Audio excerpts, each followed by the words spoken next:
멋장, 도련님, 나쯤의 소새끼. 시지 7. 올해와 소쿠야下宿を引き払った。宿へ帰って荷物をまとめていると、女房が、何か不都合でもございましたか？お腹の立つことがあるなら言っておくれたら改めます。と言う。どうも驚く。世の中にはどうしてこんな要領を得ないものばかり揃ってるんだろう。나는 그날 밤 바로 하숙집을 나왔다. 숙소에 돌아와 짐을 싸고 있는데 안주인이 무슨 불편한 일이라도 있었습니까? 화가 나는 일이 있으면 말해주시면 고치겠습니다. 하고 말한다. 몹시 놀랍다. 세상에는 어째서 이런 종잡을 수 없는 자들만 모여 있을까? 出てもらいたいんだか、いてもらいたいんだか、分かりゃしない。まるで気違いだ。こんなものを相手に喧嘩をしたって江戸っ子の名折れだから、車屋を連れてきてさっさと出てきた。나가길 바라는 건지 있길 바라는 건지 모르겠다. 정말 미치광이다. 이런 자를 상대로 싸움을 해봤자 애도 토박이의 명예손상이니 인력거꾼을 데려와서 얼른 나왔다.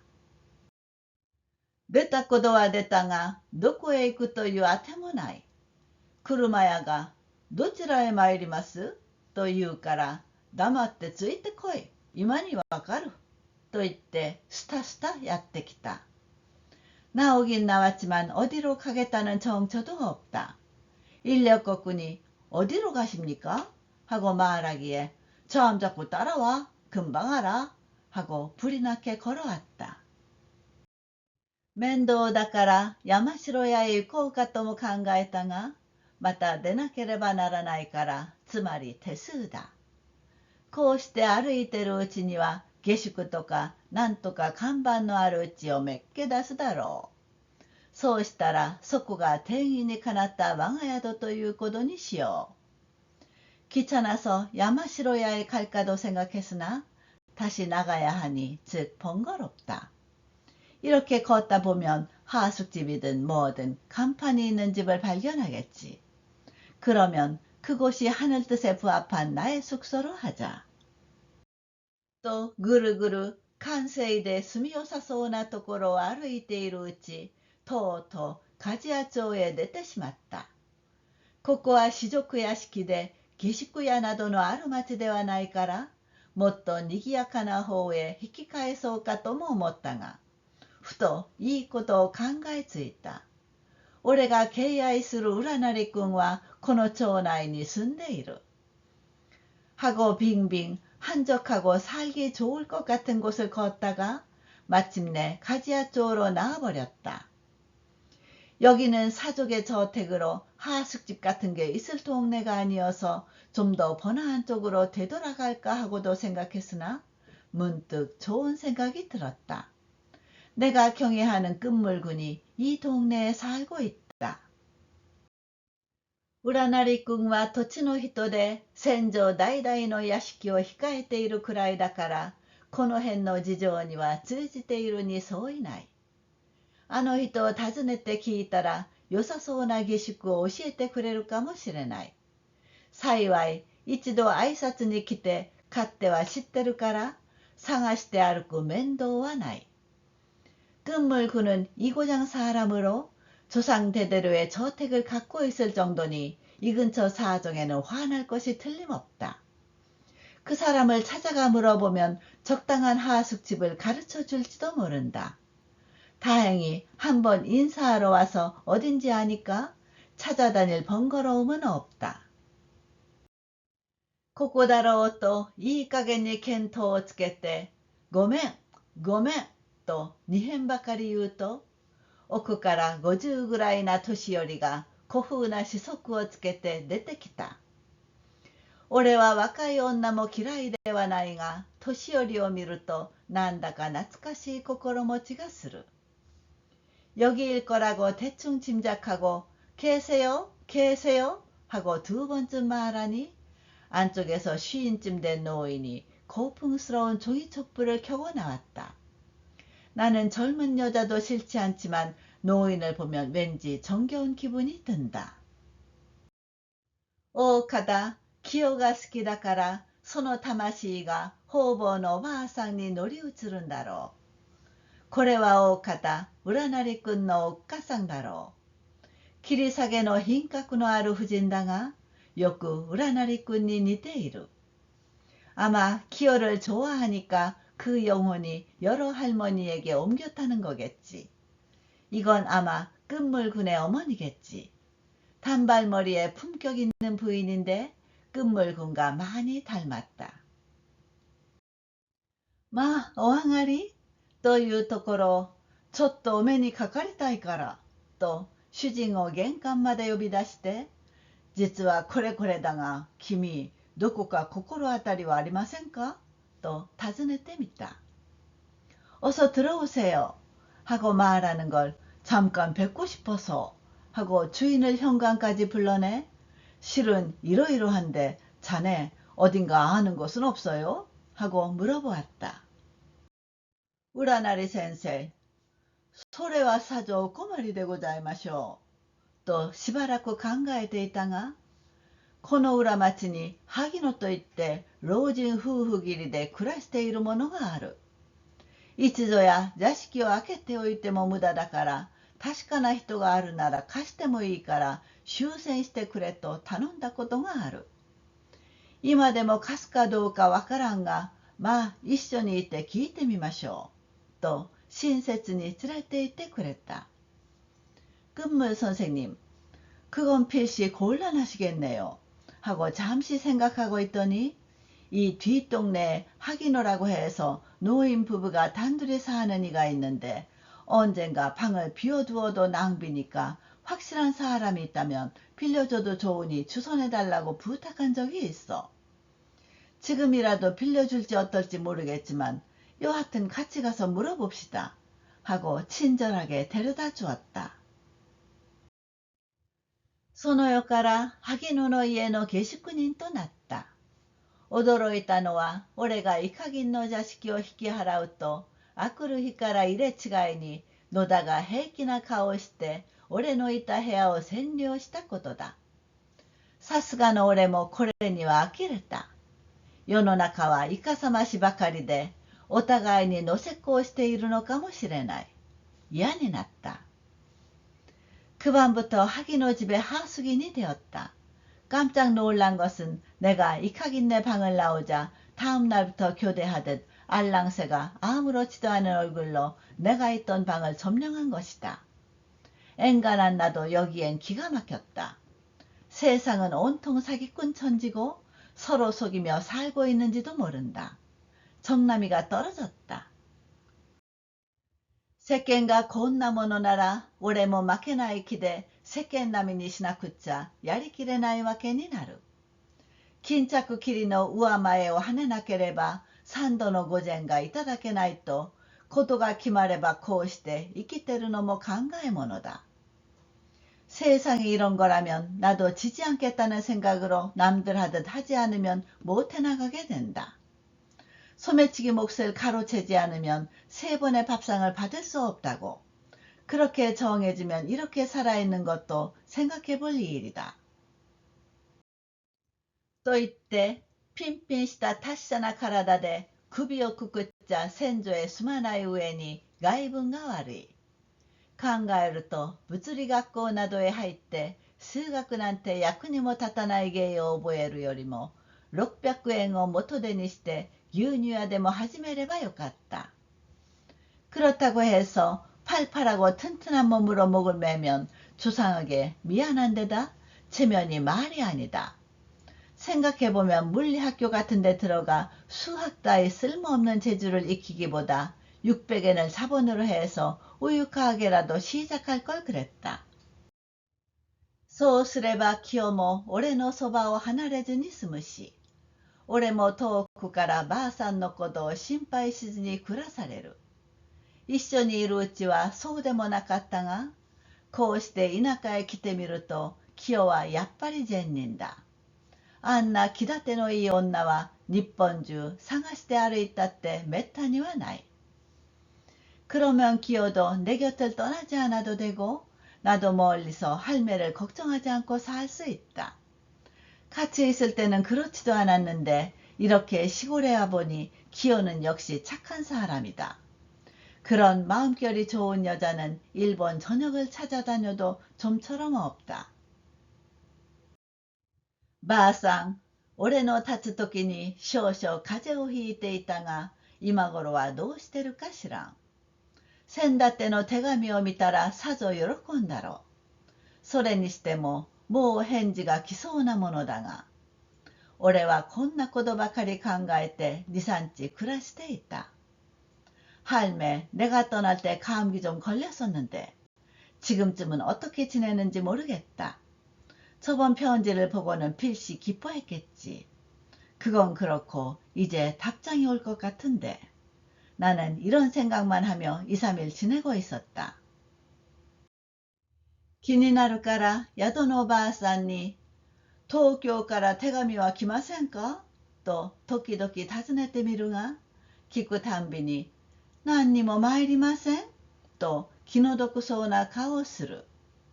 ここの夫婦はイカギンとは違って元が士族だけに双方とも上品だ。궁금해서 숙소 할머니에게 도쿄에서 편지가 오지 않았나요? 하고 가끔 물어보는데 물어볼 때마다 아무것도 안 왔어요 라며 안쓰러운 표정을 짓는다.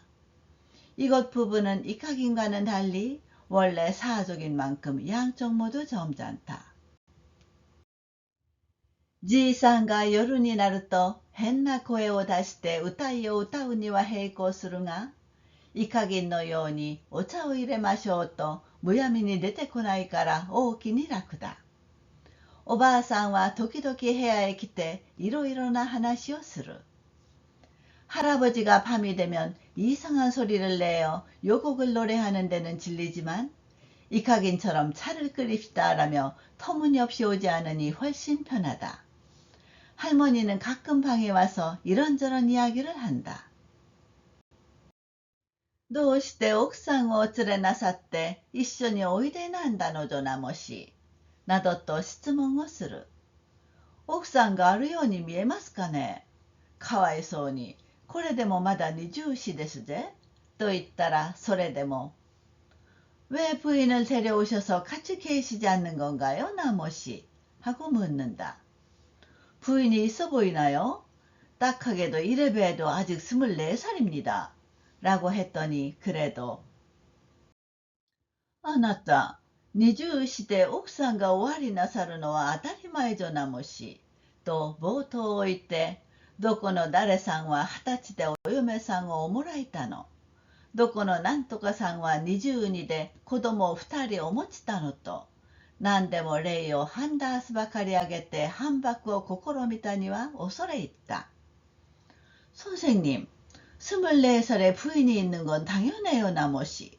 하고 서두를 하고 어디 누구는 20살의 아내를 얻었다느니 어디 뭐라는 이는 22의 아이를 둘 두었다느니 하여간 얘를 반다스쯤 들어 반박을 시도한 것에는 두 손 들었다.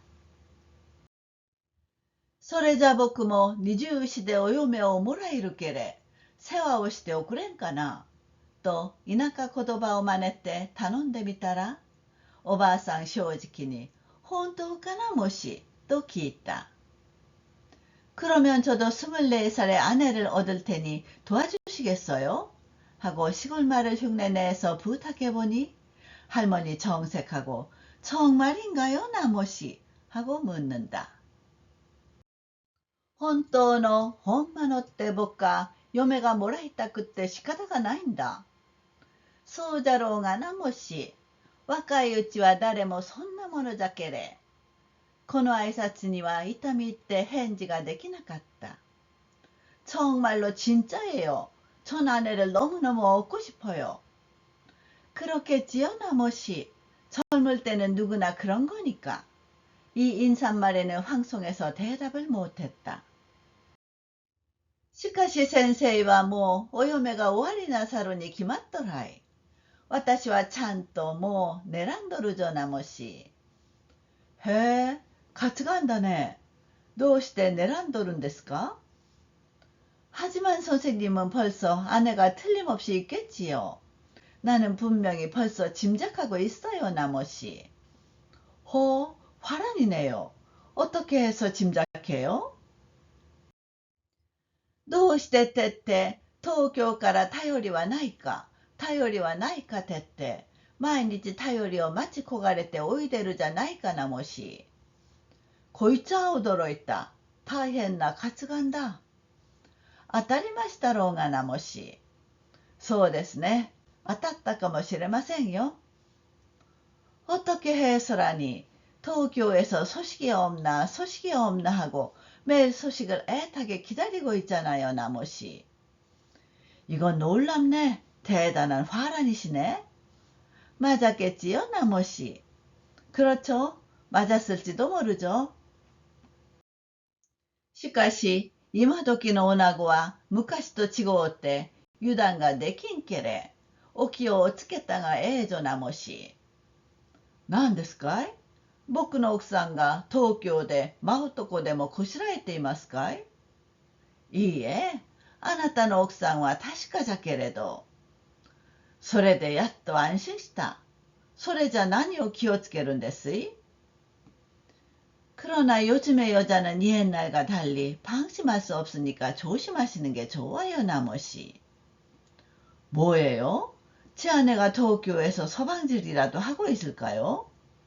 아니요. 선생님 아내는 믿을 수 있지만. 그걸로 겨우 안심했네. 그럼 뭘 조심해요? あなたのは確かじゃが、どこに不確かなものがいますかね？心にもだいぶおります。先生、あの遠山のお嬢さんをご存知かなもし。いいえ、知りませんね。선생님 안에는 믿을 수 있지만, 어디에 믿을 수 없는 게 있나요? 여기에도 꽤 있어요. 선생님, 그 도야마의 아가씨를 아세요, 나머씨? 아니요, 모르는데요. まだご存じないかなもし。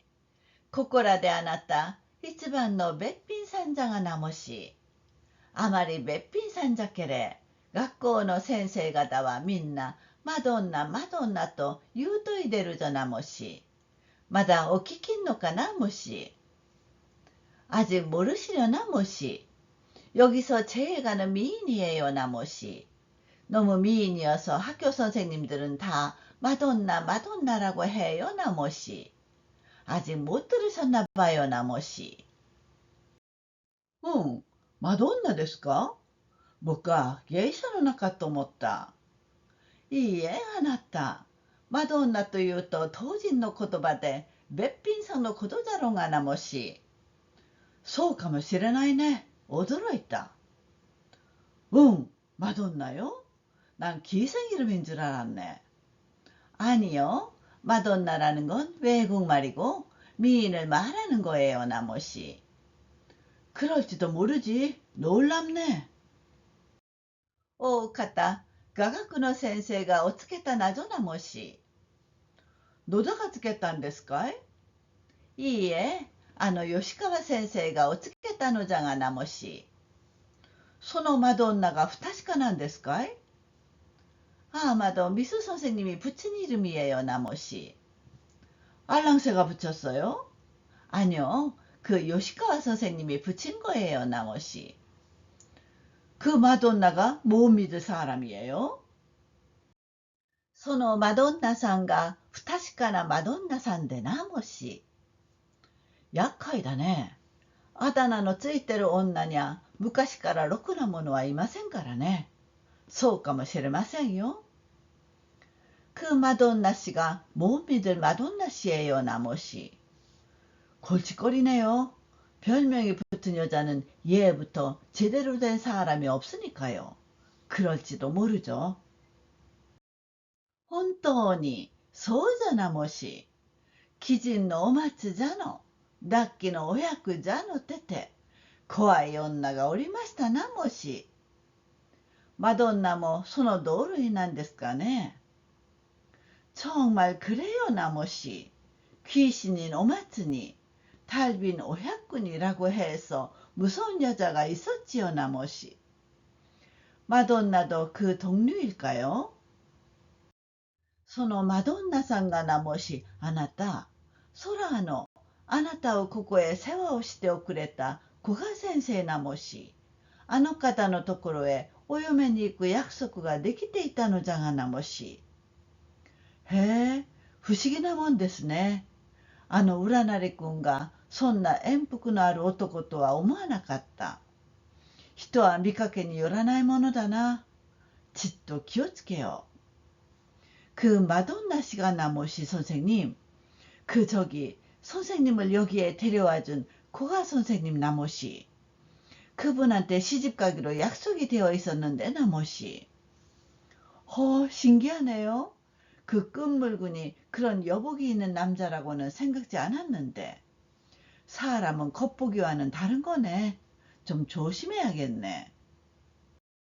ところが、去年あすこのお父さんがお亡くなりって、それまではお金もあるし、銀行の株も持っておいでるし、万事都合が良かったのじゃが、それからというものはどういうものか急に暮らし向きが思わしくなくなって、つまり古賀さんがあまりお人が良すぎるけれ、お騙されたんぞなもし。그런데 작년에 거기 아버지가 돌아가셔서 그때까지는 돈도 있고 은행 주식도 가지고 계시고 만사 형편이 좋았는데 그 이후부터는 어쩐 일인지 갑자기 살림살이가 안 좋아져서 결국 고가씨가 너무 사람이 좋으니까 속은 거지요, 나머시. それやこれやでおこし入れも伸びているところへ、あの教頭さんがおいでて、ぜひお嫁に欲しいとおいるのじゃがなもし。あの赤シャツがですか？ひどいやつだ。どうもあのシャツはただのシャツじゃないと思ってた。それから이러저러해서 시집가는 것도 연기되고 있는 마당에 그 교감님이 오셔서 부디 시집와달라고 말씀하시는 거예요, 나머시. 그 빨간 셔츠가요? 고약한 놈이네. 하여튼 그 셔츠는 그냥 셔츠가 아니라고 생각했어. 그러고서 人を頼んで書き終わってお見ると、遠山さんでも古賀さんに義理があるから、すぐには返事はできかねて、よ、考えてみようぐらいの挨拶をしたのじゃがなもし。사람을부탁해서교섭해보니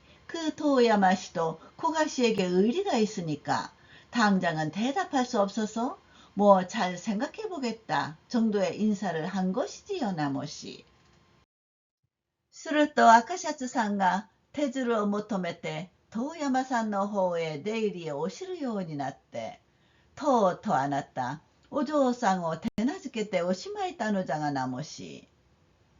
赤シャツさんも赤シャツさんじゃが、오조상を手なずけて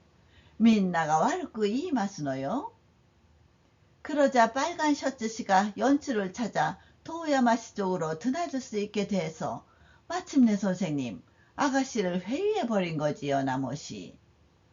빨간 셔츠씨도 빨간 셔츠시지만 아가씨도 아가씨라고 모두가 나쁘게 말해요.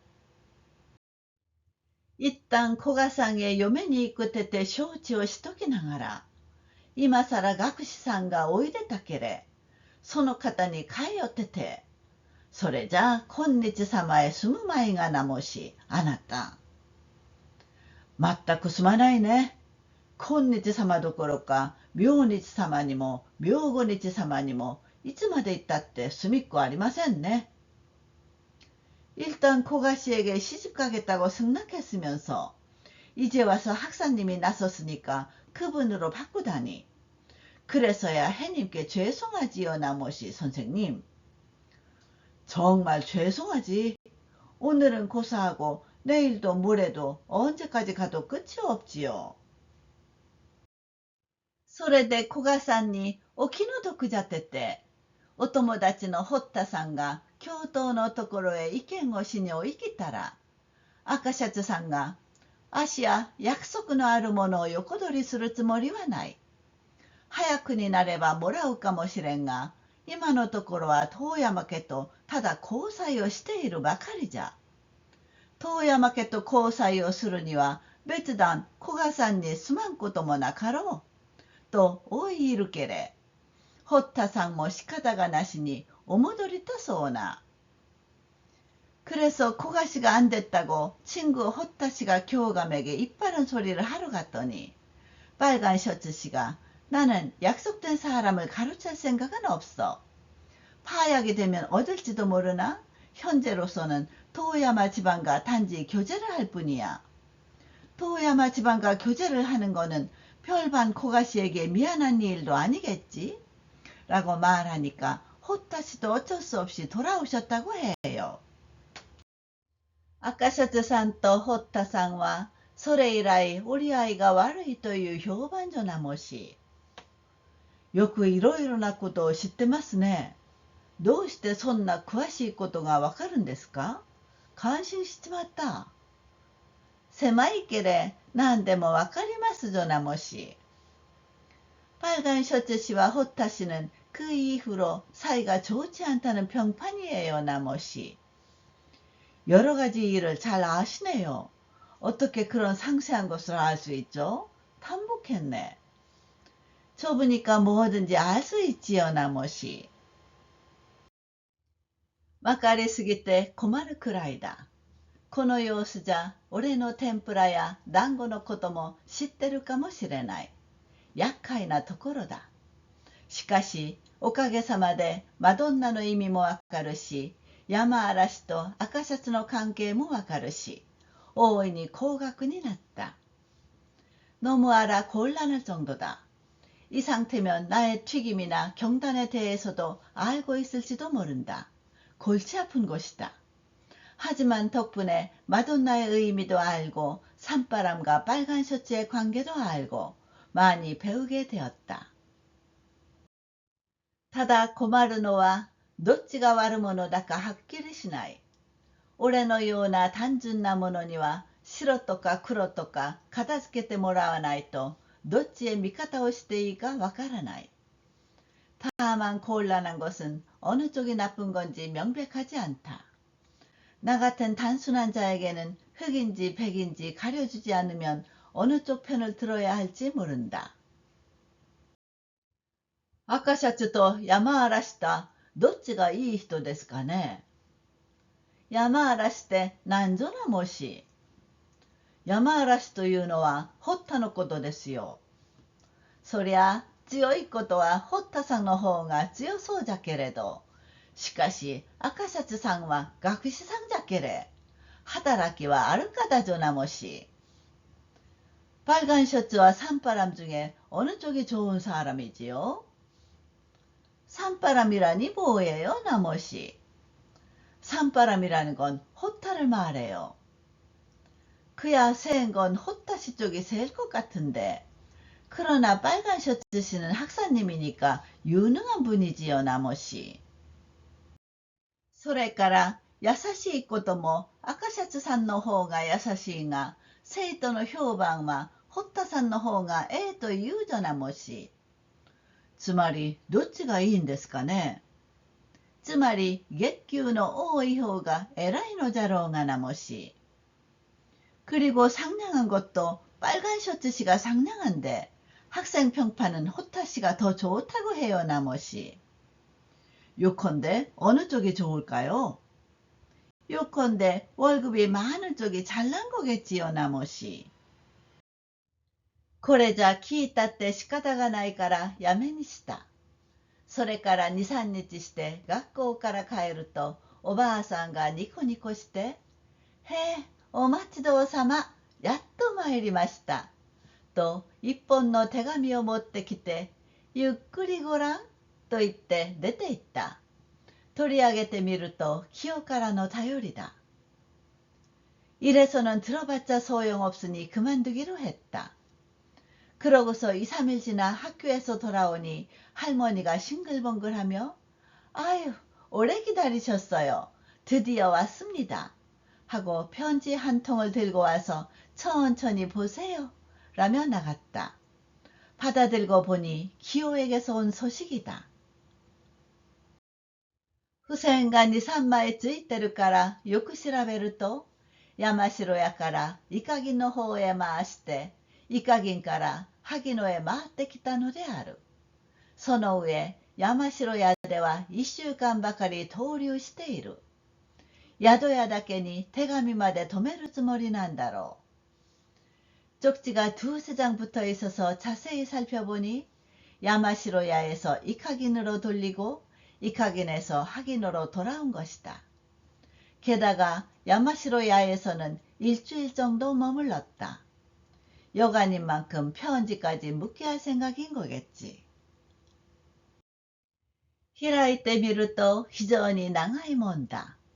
坊ちゃんの手紙をいただいてからすぐ返事を書こうと思ったが、あいにく風邪をひいて1週間ばかり寝ていたものだからつい遅くなってすまない。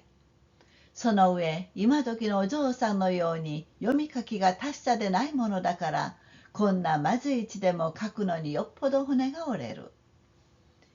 여러분이 아주 길다. 도련님의 편지를 받고 바로 답장을 쓰려고 했는데 공교롭게도 감기에 걸려 일주일 정도 누워 있었더니 그만 늦어져서 미안하다. 게다가 요즘의 아가씨처럼 읽고 쓰는데 능숙지 못하니 이런 서투른 글씨로도 쓰는 게 너무 힘들다. おいに第一を頼もうと思ったが、せっかくあげるのに自分で書かなくっちゃ坊ちゃんにすまないと思ってわざわざ下書きを一遍してそれから清書した。 조카에게 대피를 부탁하려다가 모처럼 보내는데 내가 쓰지 않으면 도련님한테 미안할 것 같아 일부러 초안을 한번 잡고 그러고서 정서를 했다. 清書するには2日で済んだが、下書きをするには4日かかった。読みにくいかもしれないが、これでも一生懸命に書いたのだから、どうぞしまいまで読んでくれ。という冒頭で4尺ばかりなんやらかやらしたためてある。 청소하는 데는 이틀이면 됐으나 초안을 잡는 데는 나흘 걸렸다. 읽기 어려울지도 모르지만 이래봬도 열심히 썼으니 부디 끝까지 읽어달라. 라는 첫머리로 1m 20쯤 이것저것 적어놓았다. なるほど読みにくい。字がまずいばかりではない。大抵ひらがなだからどこで切れてどこで始まるのだか句読をつけるのによっぽど骨が折れる。 과연 읽기 어렵다. 글씨가 서툰 것만이 아니라 대부분 히라가나여서 어디서 끊어지고 어디서 시작하는지 구두점을 붙이느라 상당히 힘이 든다. 俺はせっかちな性分だからこんな長くて分かりにくい手紙はご縁やるから読んでくれと頼まれても断るのだが、この時ばかりは真面目になって初めからしまいまで読み通した。 나는 성급한 성격이라 이렇게 길고 알기 힘든 편지는 오해는 줄 테니 읽어달라고 부탁받아도 거절하는데 이때만큼은 진지해져서 처음부터 끝까지 다 읽었다. 読み通したことは事実だが、読む方に骨が折れて意味がつながらないから、また頭から読み直してみた。部屋の中は少し暗くなって、前の時より見にくくなったから、とうとう円花へ出て腰をかけながら丁寧に拝見した。다 읽은 것은 사실이지만 읽느라고 힘들어서 의미가 연결되지 않으니까 다시 처음부터 읽어보았다. 방안은 좀 어두워져서 아까보다 보기 힘들어졌기에 마침내 퇴마루 끝에 나와 걸터 앉으며 정성껏 보았다. すると初秋の風が芭蕉の葉を動かして素肌に吹きつけた帰りに読みかけた手紙を庭の方へなびかしたから、しまい際には4尺余りの半切れがさらりさらりとなって手を離すと向こうの生垣まで飛んでいきそうだ。俺はそんなことには構っていられない。 그러자 초가을 바람이 팥초잎을 움직이며 맨살에 세차게 불고 되돌아가다가 읽던 편지를 마당 쪽으로 휙 날려서 막판에는 1m 20 남짓한 반절이 사락사락 소리나고 손을 넣으면 저쪽 울타리까지 날아갈 것 같다. 나는 그런 곳에는 상관하고 있을 수 없다. 못장와 타케오 왔다요나 기쇼오다가ただ 간샤쿠가強すぎてそれが心配になる。他の人にむやみにあだ名なんかつけるのは人に恨まれるもとになるからやたらに使っちゃいけない。もしつけたら清だけに手紙で知らせろ。田舎者は人が悪いそうだから気をつけてひどい目に遭わないようにしろ。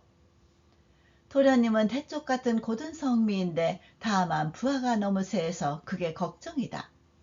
다른 사람에게 무턱대고 별명 따위 붙이는 것은 남의 원망을 사게 되니 함부로 쓰면 안 된다. 만약 붙이거든 기호에게만 편지로 알려라. 촌사람은 성질이 나쁘다고 하니 조심해서 봉변당하지 않도록 하라.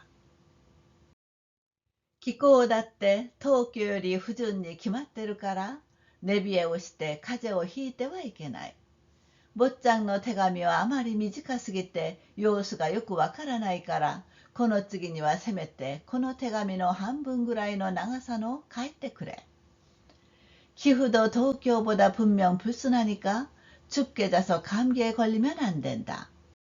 도련님 편지는 너무 짧아서 상황을 잘 모르겠으니 이 다음에는 적어도 이 편지의 절반 정도 길이로 써달라. 야도야에 차다이어 고행이あるのはいいが後で困りゃしないか。田舎へ行って頼りになるはお金ばかりだからなるべく倹約して万一の時に差し支えないようにしなくっちゃいけない。お小遣いがなくって困るかもしれないから為替で10円あげる。여간에 차값을 5엔 주는 것은 좋지만 나중에 곤란하진 않겠는가. 시골에 가서 의지할 때는 돈뿐이니 가급적 알뜰하게 해서 만일의 사태에 지장을 받지 않도록 해야 한다. 용돈이 없어 곤란할지 모르니 우편환으로 10엔 주겠다. 센다って 못장 깔아 몰았다 50円を 못장가 도쿄에 갈 때うちを持つ時の出しにと思って郵便局へ預けておいたがこの10円を引いてもまだ40円あるから大丈夫だ。なるほど。女というものは細かいものだ。이전에 도련님이 주신 50엔을 도련님이 도쿄로 돌아와 집을 마련할 때 보태려고 우체국에 맡겨놨는데 이 10엔을 빼도 아직 40엔 있으니 괜찮다. 과연 여자란 세심하다.俺が円花で清の手紙を平塚せながら考え込んでいると仕切りの襖を開けて萩野のばあさんが晩飯を持ってきた。내가 툇마루 끝에서 기호의 편지를 펄럭이며 생각에 잠겨있자니 칸막이의 맹장지 문을 열고 하기노 할머니가 저녁밥을 가져왔다. まだ見ておいでるのかなもし。っぽど長いお手紙じゃなもし。と言ったから、大事な手紙だから風に吹かしては見るんだ。と自分でも要領を得ない返事をして禅についた。아직 보고 계신가요, 나모씨? 앵간히 긴 편지네요, 나모씨. 라고 말하기에 네, 중요한 편지니까 바람에 날려서는 보고 날려서는 보는 거야. 라고 스스로도 요령없는 대답을 하고 상 앞에 앉았다. 미루또 공야모 사츠마이모노 니츠케다. ここのうちはイカギンよりも丁寧で親切でしかも上品だが惜しいことに食い物がまずい。昨日も芋、おとといも芋で今夜も芋だ。보니까 오늘 밤도 고구마 조림이다. 이 집은 이카긴보다도 공손하고 친절하며 게다가 점잖지만 아쉽게도 음식이 맛없다. 어제도 고구마, 그저께도 고구마고 오늘 밤도 고구마다. 올해와 이모와 다이스키다と明言したにはそういないが、こう立て続けに芋を食わされては命が続かない。占い君を笑うどころか、俺自身が遠からのうちに이모の占い先生になっちまう。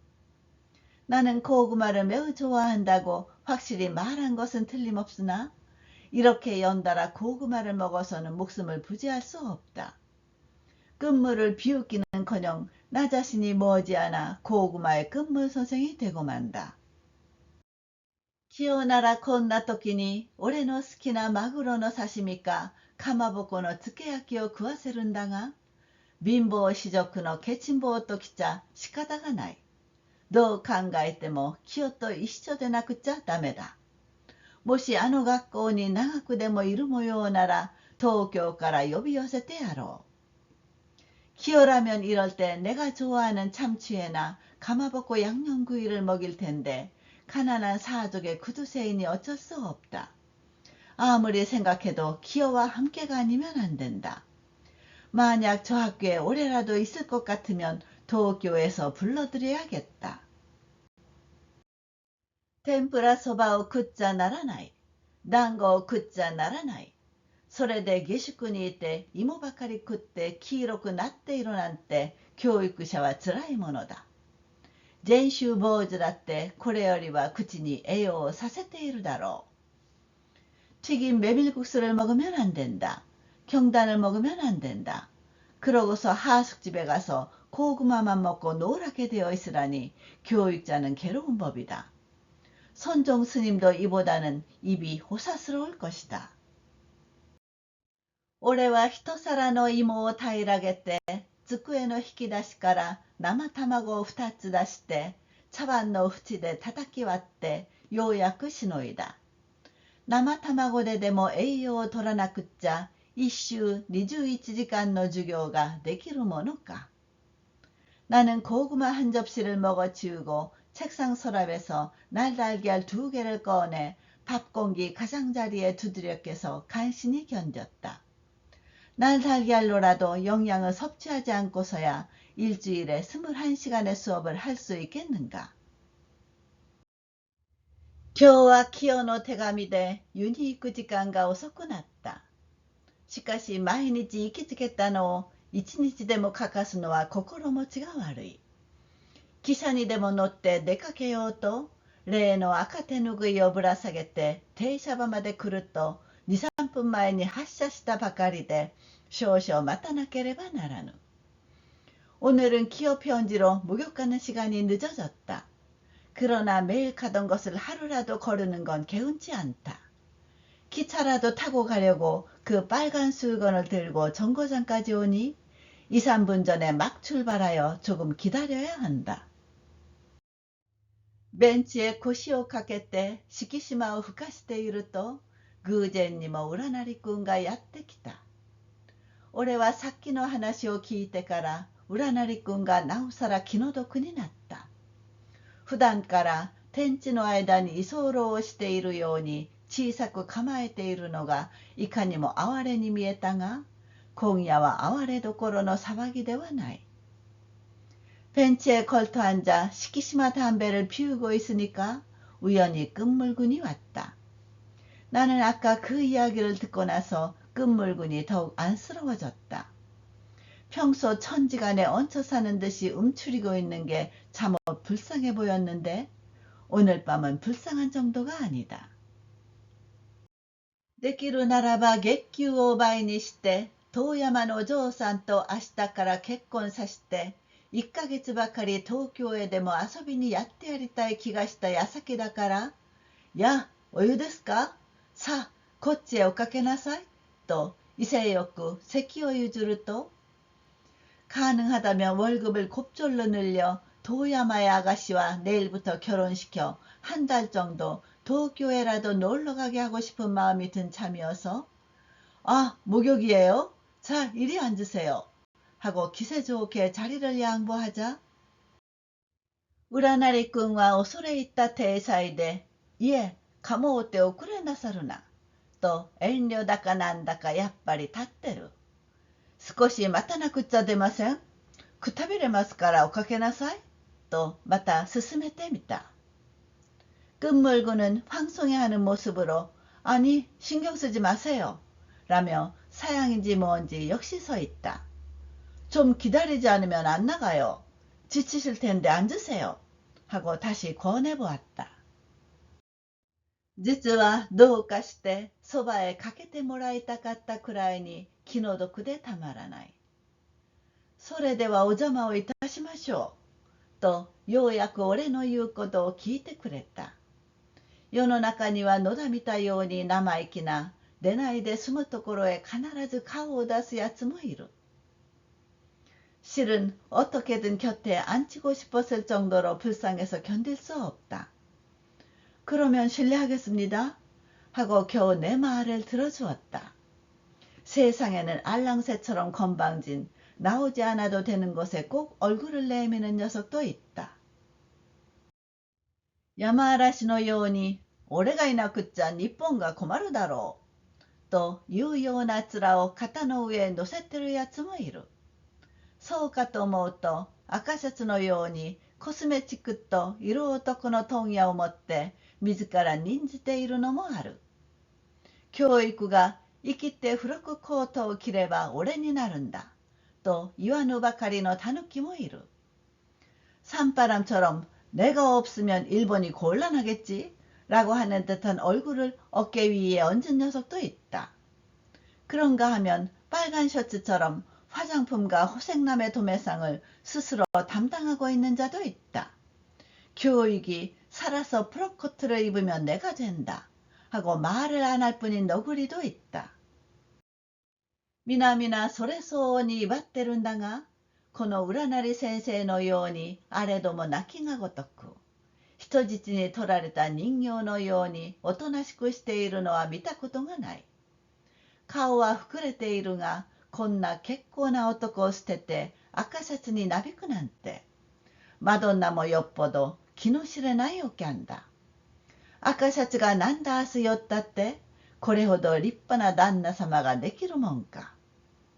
다들 그에 걸맞게 으스대고 있으나 이 끝물 선생님처럼 있어도 없는 듯이 인질로 잡힌 인형처럼 점잖게 있는 이는 본 적이 없다. 얼굴은 부어있으나 이런 괜찮은 남자를 버리고 빨간 셔츠에 나부끼다니. 마돈나도 어지간히 속을 알 수 없는 말가닥이다. 빨간 셔츠가 몇 다스 모여도 이토록 훌륭한 남편이 될 수 있겠는가? あなたはどっか悪いんじゃありませんか？だいぶ大儀そうに見えますが。いえ、別段これという持病もないですが。そりゃ結構です。体が悪いと人間もダメですね。선생님은 어딘가 아픈 거 아니에요? 상당히 힘들어 보이시는데. 아니요, 특별히 이렇다 할 지병도 없는데요. 그건 다행이네요. 몸이 아프면 인간도 어쩔 수 없죠. あなたはだいぶご丈夫のようですな。ええ、痩せても病気はしません。病気なんてものは大嫌いですから。占君は俺の言葉を聞いてニヤニヤと笑った。선생님은 꽤 건강한 것 같네요. 네, 말라도 아프진 않아요. 병이란 건 아주 싫어하니까요. 끝물고는 내 말을 듣고 싱글싱글 웃었다. ところへ入り口で若々しい女の笑い声が聞こえたから何心なく振り返ってみると偉いやつが来た。色の白いハイカラ頭の背の高い美人と45、6の奥さんとが並んで切符を売る窓の前に立っている。俺は美人の形容などができる男でないから何にも言えないが全く美人に相違ない。그러고 있는데 입구에서 젊은 여자의 웃음소리가 들려서 무심코 돌아보니 굉장한 게 왔다. 살색이 희고 하이칼라 머리에 키가 큰 미인과 46의 부인이 나란히 표 파는 창 앞에 서 있다. 나는 미인의 형용 따위를 할 수 있는 남자가 아니어서 아무 말도 할 수 없으나 대단한 미인이 틀림없다. なんだか水晶の玉を香水で温めて手のひらへ握ってみたような心持ちがした。年寄りの方が背は低い。しかし顔はよく似ているから親子だろう。俺は、や、来たな、と思う途端に、占いくんのことはすっかり忘れて、若い女の方ばかり見ていた。뭔가 수정구슬을 향수로 데워서 손바닥에 쥐어본 것 같은 기분이 들었다. 나이 든 쪽이 키는 작다. 하지만 얼굴은 많이 닮았으니 모녀일 것이다. 나는 아, 왔네? 하고 생각한 순간 끝물군에 대해선 완전히 잊고 젊은 여자 쪽만 보고 있었다. すると、占いくんが突然俺の隣から立ち上がって、そろそろ女の方へ歩き出したんで少し驚いた。マドンナじゃないかと思った。三人は切符所の前で軽く挨拶している。遠いから何を言ってるのかわからない。그러자 끝물군이 갑자기 내 옆에서 일어나 슬금슬금 여자 쪽으로 걸어가기 시작해서 조금 놀랐다. 마돈나가 아닌가 생각했다. 세 명은 매표소 앞에서 가볍게 인사하고 있다. 멀어서 무슨 말을 하는지 모른다. 停車場の時計を見るともう5分で発車だ。早く汽車が来ればいいがな、と話し相手がいなくなったので待ち遠しく思っていると、また一人慌てて場内へ駆け込んできたものがある。見れば赤シャツだ。정거장 시계를 보니 이제 5분이면 출발한다. 빨리 기차가 오면 좋겠는데 하고 말벗이 없어져서 기다려지는 차에 또 한 사람 허둥지둥 장내로 달려온 자가 있다. 보니 빨간 셔츠다. なんだかベラベラジェンタル着物へちりめんの帯をだらしなく巻きつけて、例の通り金鎖をぶらつかしている。あの金鎖は偽物である。赤シャツは誰も知るまいと思って見せびらかしているが、俺はちゃんと知ってる。뭔가 흐르르한 기모노에 비단띠를 칠칠지 않게 휘감고 여느 때처럼 금사슬을 흔들거리게 매달고 있다. 저 금사슬은 가짜다. 빨간 셔츠는 아무도 모른다고 생각해 과시하고 있지만 나는 잘 알고 있다.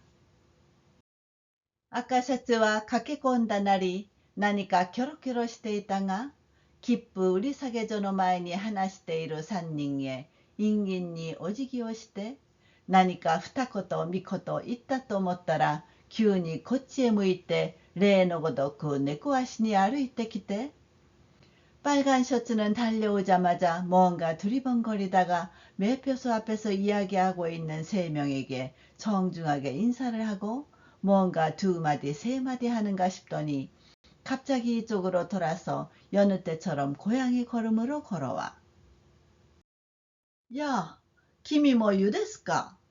僕は乗り遅れやしないかと思って心配して急いできたらまだ3、4分ある。あの時計は確かかしらん。と自分の金側を出して2分ほど違ってると言いながら俺のそばへ腰を下ろした。오, 자네도 목욕인가? 나는 놓칠까봐 걱정해서 서둘러 왔더니 아직 3, 4분 남았네. 저 시계는 정확하려나? 라며 자기 금시계를 꺼내서 2분 정도 틀렸네. 라며 내 옆에 걸터 앉았다. 女の方はちっとも見返らないで杖の上に顎を乗せて正面ばかり眺めている。年寄りの婦人は時々赤シャツを見るが、若い方は横を向いたままである。いよいよマドンナに違いない。여자 쪽은 조금도 돌아보지 않고 지팡이 위에 턱을 얹고 정면만 바라보고 있다. 나이든 부인은 이따금 빨간 셔츠를 보지만 젊은 쪽은 옆을 본 채로이다. 정말 마돈나가 틀림없다. やがてピューッと汽笛が鳴って車が着く。待ち合わせた連中はじょろじょろ我がちに乗り込む。赤シャツは井の一号に上等へ飛び込んだ。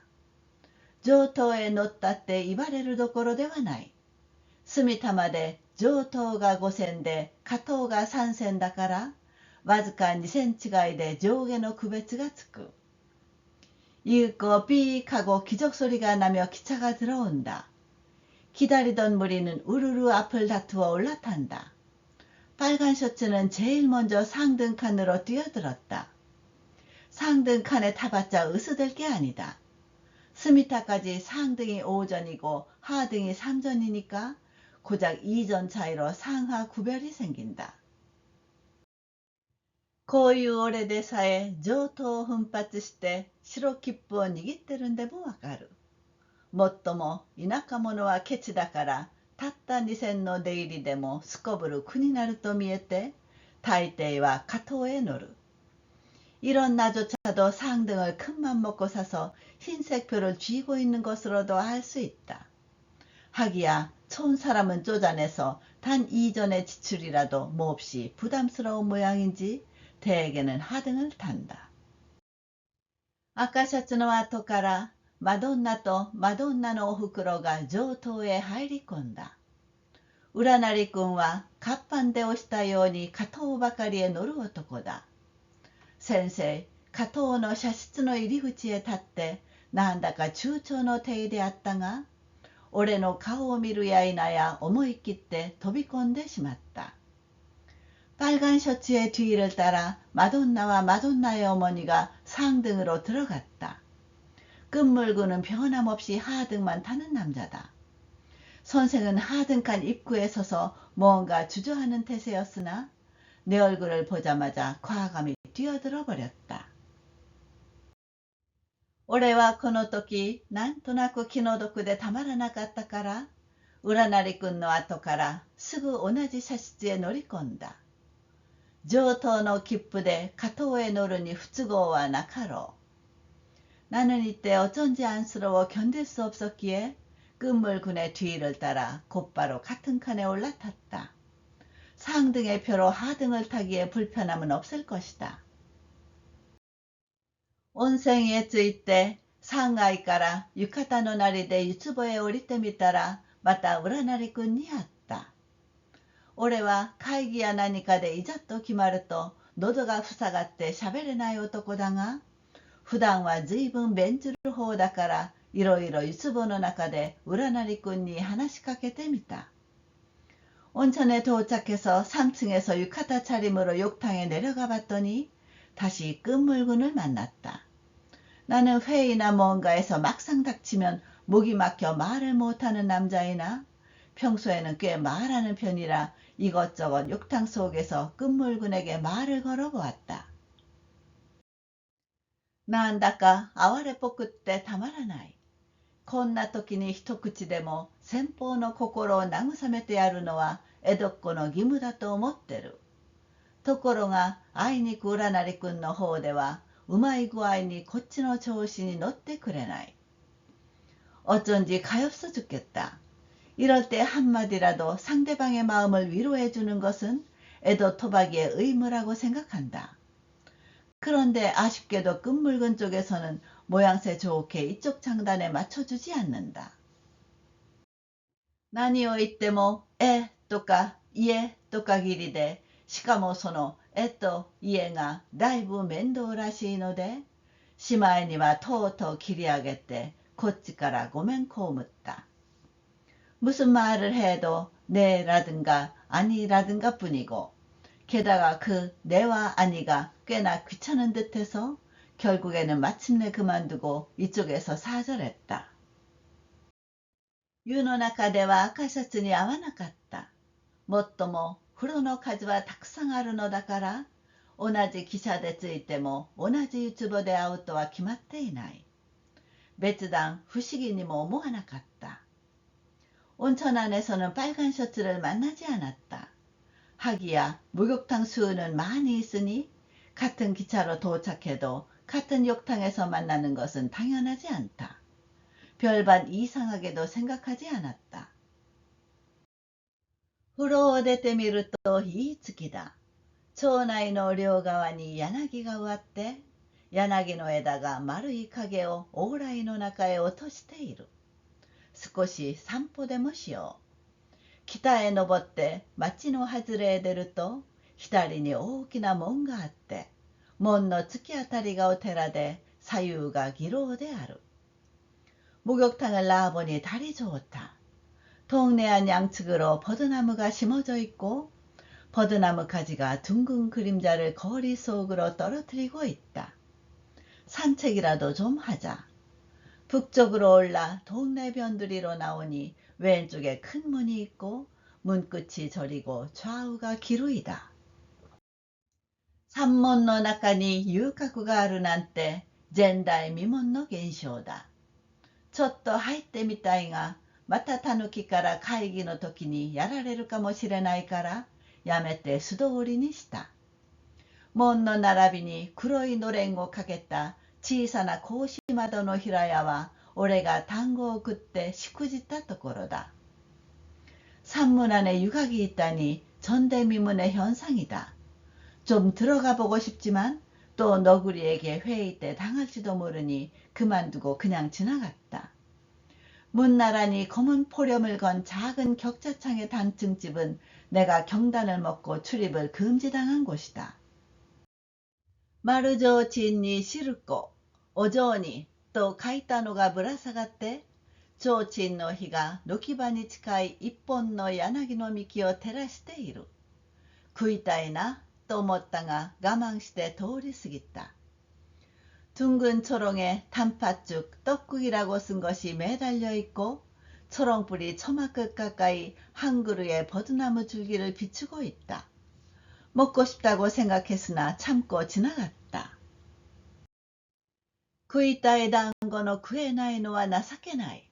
しかし自分のいい名付けが他人に心を移したのはなお情けないだろう。占り君のことを思うと団子はおろか3日ぐらい断食しても不平はこぼせないわけだ。먹고 싶은 경단을 못 먹는 것은 한심하다. 그러나 자기 정혼자가 타인에게 마음을 옮긴 것은 더욱 한심할 것이다. 끝물군을 생각하면 경단은커녕 사흘쯤 단식을 해도 불평할 수 없는 노릇이다. 本当に人間ほど当てにならないものはない。あの顔を見るとどうしたってそんな不人情なことをしそうには思えないんだが、美しい人が不人情で冬瓜の水ぶくれのような古賀さんが善良な君子なのだから油断ができない。정말 인간만큼 못 믿을 것은 없다. 그 얼굴을 보면 아무리 해도 그런 몰인정한 짓을 할 것 같지는 않은데 아름다운 사람이 몰인정하고 동과가 부어오른 듯한 고가시가 선량한 군자이니 방심할 수 없다. 淡白だと思った山嵐は生徒を扇動したというし、生徒を扇動したのかと思うと生徒の処分を校長に迫るし、嫌味で練り固めたような赤シャツが存外親切で俺によそながら注意をしてくれるかと思うとマドンナをごまかしたり、ごまかしたのかと思うと古賀の方が破綻にならなければ結婚は望まないんだというし、담백하다고 생각한 산바람이 학생을 선동했다고 하고 학생을 선동했나 했더니 학생 처분을 교장한테 독촉하고 싫은 소리로 개어 굳힌 듯한 빨간 셔츠가 의외로 친절해서 나를 슬며시 일깨워주는가 하면 마돈나를 속이거나 속였는가 했더니 고가 쪽과 파혼이 안 되면 결혼은 원하지 않는다고 하고いかぎんが難癖をつけて俺を追い出すかと思うとすぐ野田公が入れ替わったり、どう考えても当てにならない。こんなことを清に書いてあったら定めて驚くことだろう。箱根の向こうだから化け物が寄り合ってるんだと言うかもしれない。이 가긴이 트집을 잡아 나를 쫓아내는가 했더니 바로 알랑새가 교체하기도 하고 아무리 생각해도 믿을 바가 못 된다. 이런 일을 기호에게 써보내면 필시 놀랄 것이다. 학군에 저쪽이니 괴물이 모여있는 거야 하고 말할지도 모른다. 올해와 将来構わない性分だからどんなことでも苦にしないで今日までしのいできたのだが、ここへ来てからまだ1ヶ月経つか経たないうちに急に世の中を物騒に思い出した。나는 천성이 신경을 안 쓰는 성품이어서 무슨 일이든 힘들어하지 않고 오늘날까지 견뎌왔는데 여기 온 지 아직 한 달이 채 지나기도 전에 갑자기 세상이 흉흉하다고 여기기 시작했다.別段際立った大事件にも出会わないのに、もう5つ6つ年を取ったような気がする。早く切り上げて東京へ帰るのが一番よかろう。などと、それからそれへ考えて、いつか石橋を渡って노제리川の土手へ出た。특별히 눈에 띄는 큰 사건도 안 만나는데 벌써 대여섯 살 나이를 먹은 것 같다.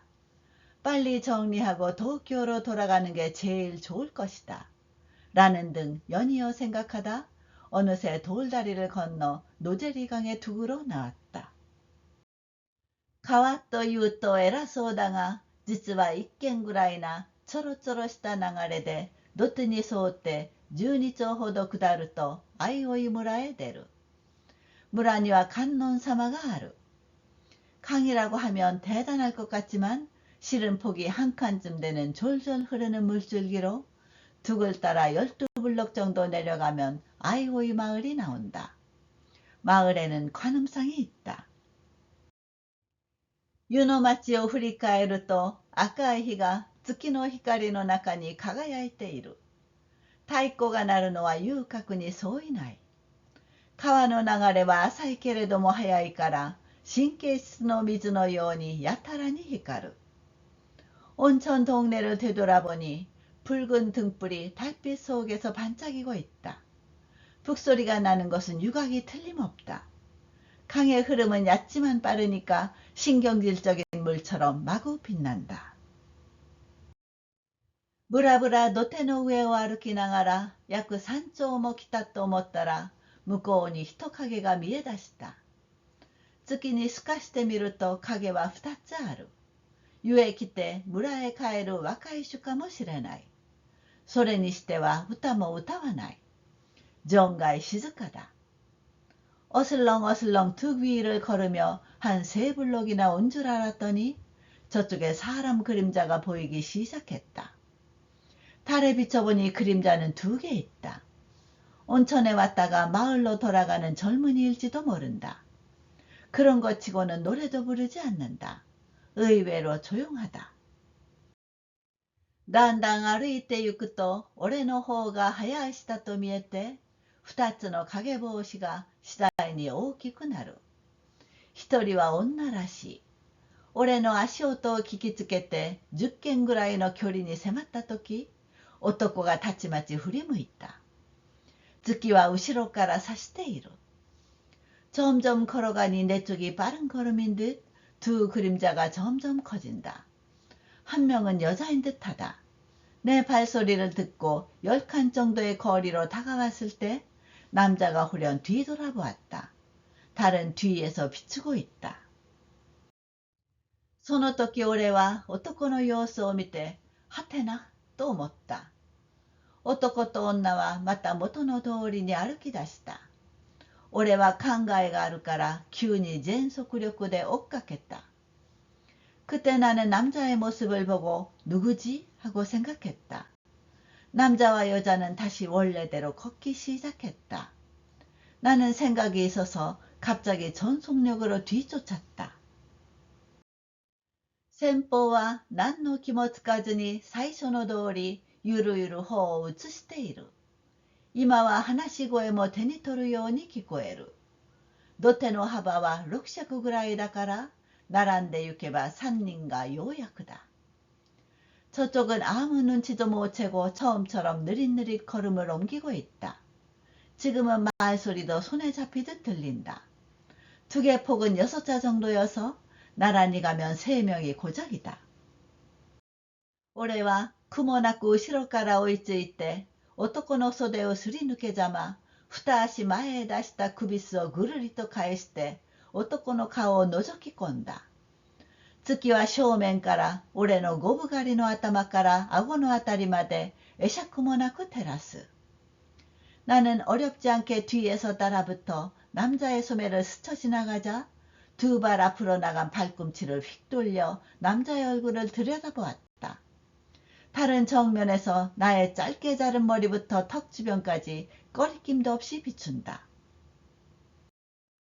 男は あっと小声に言ったが、急に横を向いて、もう帰ろうと女を促すが早いか、湯の町の方へ引き返した。 남자는 앗하고 작은 소리로 말했으나 갑자기 고개를 돌려 그만 돌아가자 라며 여자를 재촉하기가 무섭게 온천 동네 쪽으로 되돌아갔다. 아까 샤츠와 즈부터 그때 고마카스つもりか。着替えはくって名乗り損なったのかしら。ところが狭くって困ってるのは俺ばかりではなかった。 빨간 셔츠는 뻔뻔스러우니까 속일 생각일까? 마음이 약해서 미처 이름을 못댄 것일까? 그런데 좁아서 곤란한 건 나만이 아니었다.